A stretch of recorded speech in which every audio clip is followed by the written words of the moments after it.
Cesar Chavez is equaled as a civil rights leader only by Martin Luther King Jr.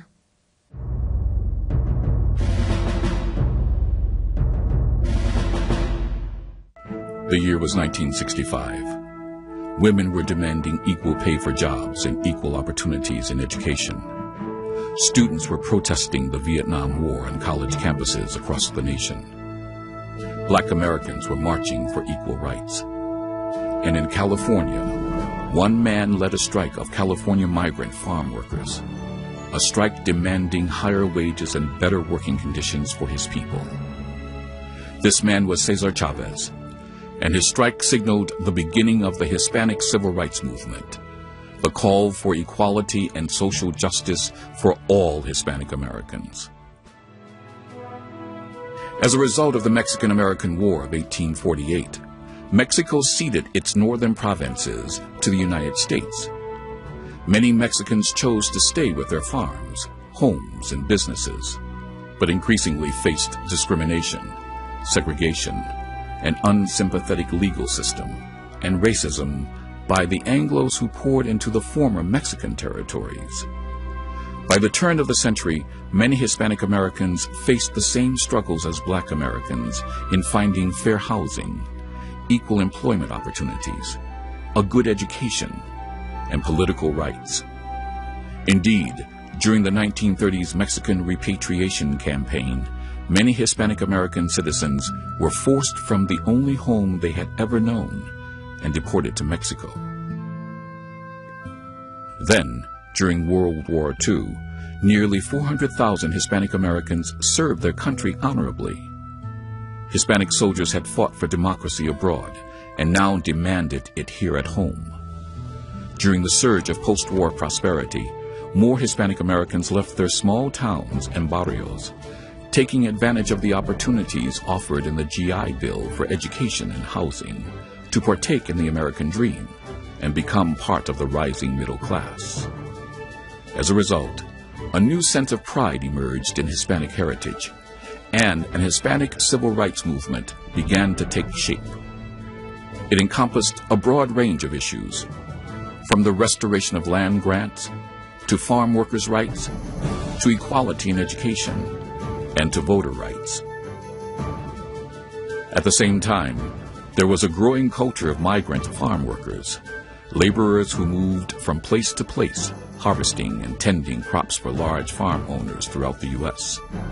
From the lush fields of California in the Southwest, to the fruit orchards of Washington and Oregon, to the vegetables for canned goods grown on the Midwestern farms in Minnesota, Wisconsin, and Michigan. Since World War I, these migrant workers, often Hispanic Americans and Mexican immigrants, had accepted the low-wage jobs and harsh working conditions that other Americans refused to take. Cesar Estrada Chavez, born on March 31, 1927, near Yuma, Arizona, was initiated into this migrant farm worker culture when his family lost their farm during the Depression. In the 8th grade, Chavez became a farm worker. And in 1948, Chavez started his life's work as a farm labor organizer, fighting against the large farm owners and huge conglomerates for better working conditions, higher wages, and equal rights. In 1962, he organized the National Farm Workers Association, which became the United Farm Workers of America in 1965. That year, Chavez made Hispanic civil rights a national issue when he started the Grape Pickers Strike and called for a nationwide boycott of table grapes. By involving television and radio, Chavez brought to the attention of all Americans the inhuman working conditions, low wages, and mistreatment endured by migrant farm workers. The strike and boycott lasted 5 years. Like Martin Luther King Jr., Cesar Chavez read Gandhi and never wavered from the principles of nonviolence, even though farm workers and their supporters were jailed and beaten and killed. Through it all, Chavez kept the movement together.